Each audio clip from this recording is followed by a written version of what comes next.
Hello, bachcho. Let's read this question. So this question says four forces are acting on a body. If the body does not change its position, then forces. Okay. A must be of equal magnitude. B must be parallel and opposite. C must add up to zero when taken as vectors. And D is must be in a single line, एक single line में होनी चाहिए। ठीक है, तो देखिए बच्चों, इस क्वेश्चन का की कॉन्सेप्ट आप क्या लिख सकते हैं। The key concept of this question, इस क्वेश्चन में हमसे बोला गया कि चार फोर्सेस एक बॉडी पर एक्ट कर रहे हैं। If the body does not change its position, the forces. ठीक है, बॉडी अपनी पोजीशन चेंज नहीं कर रही है, तो हमें यहाँ पर फोर्सेस के बारे में बताना है। ठीक है, तो इस क्वेश्चन का की कॉन्सेप्ट आप देखिए, फोर्सेस लिख लीजिए। क्या लिख लीजिए? फोर्सेस लिख लीजिए, या फिर इक्विलिब्रियम भी लिख सकते हैं। क्या लिख सकते हैं? इक्विलिब्रियम। ठीक है, अब देखिए कोई बॉडी अपनी पोजीशन को चेंज नहीं कर रही, इसका मतलब है कि जिस पर नेट एक्सटर्नल फोर्स एक्ट हो रहा है। ठीक है, तो net external force acting will be equal to zero. ठीक है, दिस इज द कंडीशन। अगर आपका एफ नेट किसके इक्वल है? जीरो के इक्वल है, तो हम बता सकते हैं क्या करेगी, बॉडी अपनी पोजीशन चेंज नहीं करेगी। ठीक है, लिख सकते हैं body does not change its position. Body does not change, body does not change its position. ठीक है, पोजीशन भी लिख सकते हैं और शेप भी लिख सकते हैं। ठीक है, अगर आपका नेट एक्सटर्नल फोर्स क्या है, आपका जीरो के इक्वल आ रहा है। ठीक है, तो बॉडी आपकी क्या रहेगी? इक्विलिब्रियम पे रहेगी, या फिर आपकी क्या रहेगी? इक्विलिब्रियम पे रहेगी, या फिर हम बोल सकते हैं रेस्ट पर रहेगी। ठीक है, so this will be the condition. ठीक है, तो हमसे यहाँ पर बोल रखा है द ए ऑप्शन पे लिखा है the forces A must be of equal magnitude. तो ये स्टेटमेंट देखिए, नेट फोर्स जीरो का क्या मतलब है? नेट फोर्स जीरो का मतलब है कि फोर्स ए वेक्टर क्वांटिटी की, आपका वेक्टर क्वांटिटी, और फोर फोर्सेस लग रहे हैं, इसका मतलब F1 plus F2 plus F3 plus आपका F4। इन सबको हम कैसे जोड़ेंगे? वेक्टोरियली जोड़ेंगे।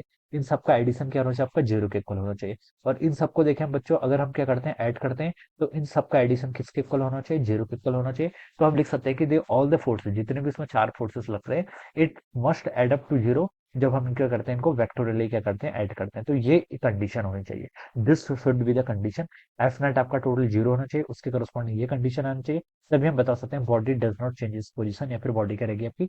इक्विलिब्रियम पर रहेगी। किस पर? इक्विलिब्रियम पर। ठीक है, तो ये कंडीशन होनी चाहिए। ए ऑप्शन पर लिखा है कि must be of equal magnitude. Forces क्या होने चाहिए? आपके इक्वल मैग्नीट्यूड के होने ही चाहिए।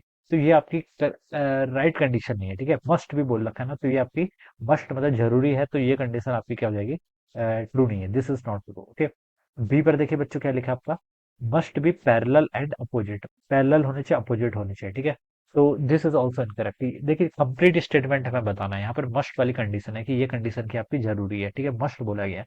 मे भी बोला होता तो आपका ये ऑप्शन हो सकता था। ठीक है, लेकिन मस्ट बोला है, so this statement is also incorrect. ठीक है, इसको देखिए, बॉडी अगर आपकी क्या है, अगर आपकी पोजिशन चेंज नहीं कर रही, इसका मतलब वो rotational plus as well as translational दोनों इक्विलिब्रियम पर है। ठीक है, अगर कोई बॉडी पर एक फोर्स आप यहाँ से लगा रहे हैं, एक फोर्स आप यहाँ पर लगा रहे हैं, तो बॉडी क्या कर सकती है? देखिए, इन दोनों फोर्सेस का मान लीजिए मैग्नीट्यूड इक्वल है और डायरेक्शन क्या अपोजिट है, लेकिन ये रोटेटिंग इफेक्ट तो ला सकती है, इस बॉडी को रोटेट तो करा सकती है। ठीक है, तो ये वाली कंडीशन में मस्ट बोल रखा है, तो ये आपकी ट्रू नहीं होगी। ठीक है, सी पे लिखा है कि must add up to zero when taken as vector. तो ये कंडीशन तो आपकी डेफिनेशन पढ़ के समझ में आ रही थी कि this would be the correct. ठीक है, यहाँ पर से हम इस कंडीशन से इसको डिराइव कर सकते हैं, तो सी तो बिल्कुल करेक्ट है। डी पे लिखा है कि must be in a single line, एक सिंगल लाइन में होनी चाहिए, तो this statement is also correct. ठीक है, कंडीशन ये सेटिस्फाई होनी चाहिए, जो हमें स्टेटमेंट गिवन है उसके करस्पॉन्डिंग आपकी ये वाली कंडीशन क्या करनी चाहिए? सेटिस्फाई करनी चाहिए, जो कि आपका ऑप्शन सी बता रहा है। ठीक है, ये कंडीशन तो ट्रू ही रहेगी। अगर बॉडी इक्विलिब्रियम है, तो चारों का समेशन आपका जीरो के इक्वल होना जरूरी है, इसलिए मस्ट आना जरूरी है। ओके, तो जो करेक्ट आंसर होगा इसका मोस्ट एप्रोप्रिएट, वो क्या हो जाएगा? सी ऑप्शन हो जाएगा। So C option will be the correct answer of this question. So I hope you all understood this concept. All the best and thank you so much.